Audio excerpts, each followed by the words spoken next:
மலைக்கோட்டை நகரம் திருச்சியிலே இப்பொழுது கோட்டையில் அமர்ந்திருப்பவர்களை வீட்டுக்கு அனுப்பிவிட்டு நாளை பாரதிய ஜனதா கட்சியின் கூட்டணி ஆட்சி கோட்டையை பிடிக்க போகிறது என்பதற்கு மலைக்கோட்டையில் கூட்டம் நடந்து கொண்டிருக்கிறது. இங்கே மேடையில் அமர்ந்திருக்கும் அத்துணை தலைவர்களுக்கும் எனது வணக்கம். தம்பி அண்ணாமலை அவர்கள் இங்கே வீற்றிருக்கிறார்கள். மரியாதைக்குரிய சுதாகர் ரெட்டி அவர்கள் வீற்றிருக்கிறார்கள். மரியாதைக்குரிய நயினார் நாகேந்திரன் அவர்கள் வீற்றிருக்கிறார்கள். எல்லோரும் அது கூட உள்ள அனைவருக்கும் எனது வணக்கம். கருப்பு முருகானந்தம் அவர்களுக்கு முதலிலே எனது பாராட்டை நான் தெரிவித்துக் கொள்கிறேன். யார் சொன்னது திருச்சியில் கடல் இல்லை என்று? கடல் அலை இல்லை என்றாலும் தலைகளாக அலைகள் வீசிக்கொண்டிருக்கிறது.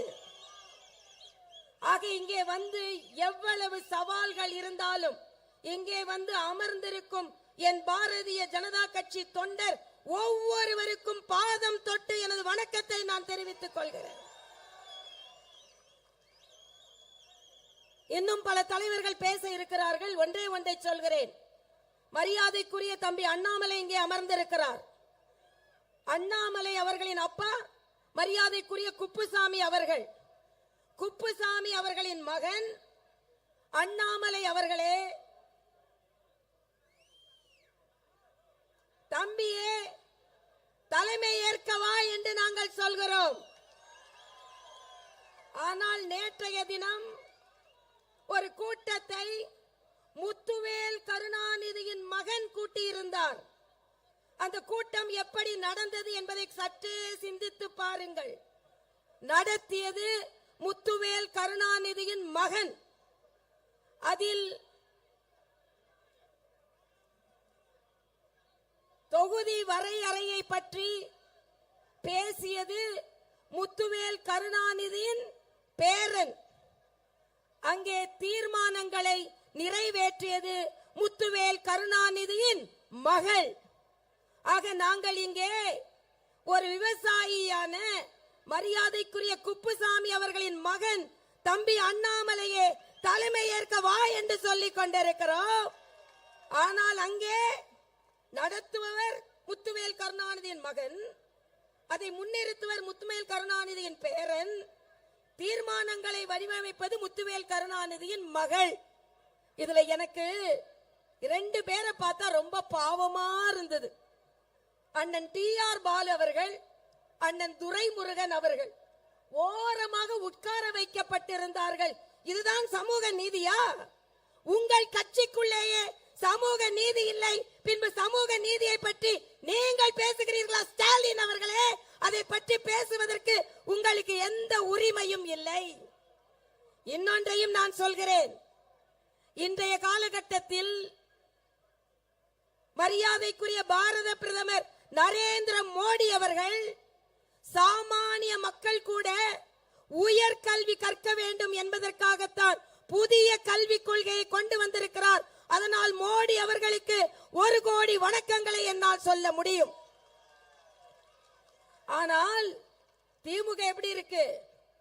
ஹிந்தி தெரியாது போடா. சரி, ஹிந்தி தெரியாது போடா. அகநானூறு தெரியுமா? தெரியாது. புறநானூறு தெரியுமா? தெரியாது. 200 தெரியுமா? தெரியும். ஏனென்றால் நாங்களெல்லாம் 200 ஊபிஸ், அதனால 200 எங்களுக்கு தெரியும். ஆக ஹிந்தி தெரியாது போடாம்பீங்க, ஆனா அகநானூறு தெரியாது, புறநானூறு தெரியாது, ஆனா 200 தெரியும். ஆனால் உங்களிடம் ஒன்றை சொல்லிக் கொள்கிறேன். ஸ்டாலின் அவர்களே, சாமானிய வீட்டு குழந்தைகள் படிக்க கூடாது, ஆனால் செல்வந்தர்கள் வீட்டு குழந்தைகள் படிக்க வேண்டும் என்று சொன்னால் உங்களுக்கு தமிழக மக்கள் மன்னிப்பே கொடுக்க மாட்டார்கள். நீங்கள் நிச்சயமாக வீட்டிற்கு சென்றே ஆக வேண்டும் என்பதை இந்த மலைக்கோட்டையில் நாங்கள் உறுதிமொழி ஏற்கிறோம். இன்றைய காலகட்டத்தில் எதற்காக நாம் இங்கே கூடியிருக்கிறோம்? பொய் பிரச்சாரம் செய்து கொண்டே இருக்கிறார்கள். பாரதிய ஜனதா கட்சி இந்தியை திணிக்க போகிறது என்று சொல்கிறார்கள். இல்லை, நாங்கள் திணிக்க போவதில்லை, இந்திய மொழியை படியுங்கள் என்று சொல்கிறோம். ஆனால் நீங்கள் இப்படி சொல்லிக் கொண்டே இருக்கிறீர்கள். தமிழையாவது ஒழுங்கா படிக்கிறீர்களா?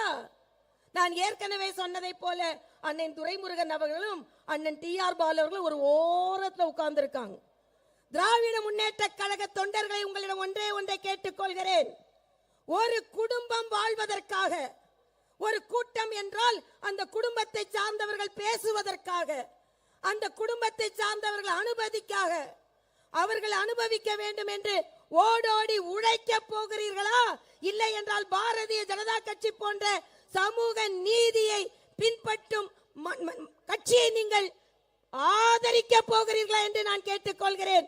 வருங்காலத்தில் 2026 திராவிட முன்னேற்ற கழக தொண்டர்கள் பாரதிய ஜனதா கட்சிக்கு பணியாற்றுவார்கள் என்பதை நான் தெரிவித்துக் கொள்கிறேன். ஏனென்றால் அங்கே பணியாற்றினா முத்துவேல் கருணாநிதியின் பேரன், மகன், மகள். ஆனால் இங்கே பணியாற்றினால் குப்புசாமியின் மகன் அண்ணாமலை. ஆக இந்த காலகட்டத்தில் நான் ஒண்ணு சொல்றேன். RS பாரதின்னு ஒரு அண்ணன் இருக்கார். நாம அப்படிலாம் சொல்ல மாட்டோம். நாம மோடின்னு சொல்லிதான் பழக்கம், நம்மளுக்கு கேடின்னு சொல்லிலாம் பழக்கம் கிடையாது. ஆனா அவர்கள் சொல்வதை போல நீங்க சொன்னா, தொண்டர்கள் சொன்னால் அதை நான் ஒத்துக்கொள்கிறேன். சொல்றாரு என்னை பார்த்து, அது இது என்னன்னு கேட்டா ஒருத்தர் ட்விட்டர்ல எழுதுறாரு, என்னோட அவருக்கு 15 வயசு பெரியவராம், அதனால அது இதுன்னு எழுதுவாராம். நான் இன்று மருத்துவராக உங்கள் முன்னால் நின்று கொண்டிருக்கிறேன். தொண்டர்களை உங்களிடம் சொல்கிறேன், இதை பக்கத்தில் உள்ள தஞ்சை மருத்துவக் கல்லூரியில் தான் நான் படித்தேன். இன்று கூட புன்னைநல்லூர் மாரியம்மனை பார்த்து எழுதிவிட்டு நான் வந்தேன். சென்னையில் பிறந்த எனக்கு அன்பை சொல்லிக் கொடுத்தது இந்த தஞ்சை மண்.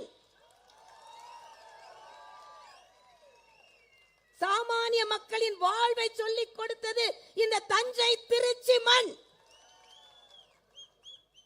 ஒரு பரீட்சையில் கூட ஃபெயில் ஆகாத மாணவி நான். உயர்கல்வி படித்திருக்கிறேன். இதுவரை இந்தியாவில் ஒரு சிலரே படித்திருக்கின்ற ஃபீட்டல் தெரப்பி என்ற படிப்பை படித்திருக்கிறேன். ஆனால் என்னை பார்த்து சொல்கிறீர்கள் என் தந்தையின் கோட்டாவில் நான் படித்தேன் என்று. நான் கேட்கிறேன், உதயநிதியை துணை முதலமைச்சராக வைத்திருக்கிறீர்களே, யாருடைய கோட்டாவில் வைத்திருக்கிறீர்கள்?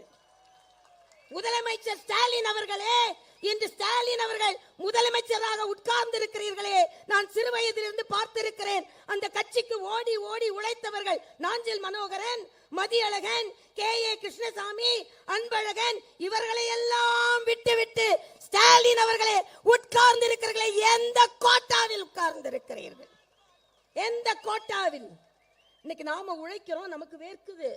ஆனா நேத்து உதயநிதி பேசும்பொழுது ஒரு 4 வார்த்தைய பத்திரிகை பேப்பரை பார்த்து படிக்கல, வேர்க்குது வேர்க்குது வேர்க்குது. அப்ப தகுதி இல்லாமல் ஒரு இடத்தில் வைத்திருந்தால் நிச்சயமாக உங்களுக்கு வேர்க்கத்தான் செய்யும். அதனால் சொல்கிறேன், இன்றைய காலகட்டத்தில் பாரதிய ஜனதா கட்சி நிச்சயமாக வெற்றி பெறும். அதற்கு புதிய கல்விக் கொள்கை என்ற தமிழ் வழி கொள்கை.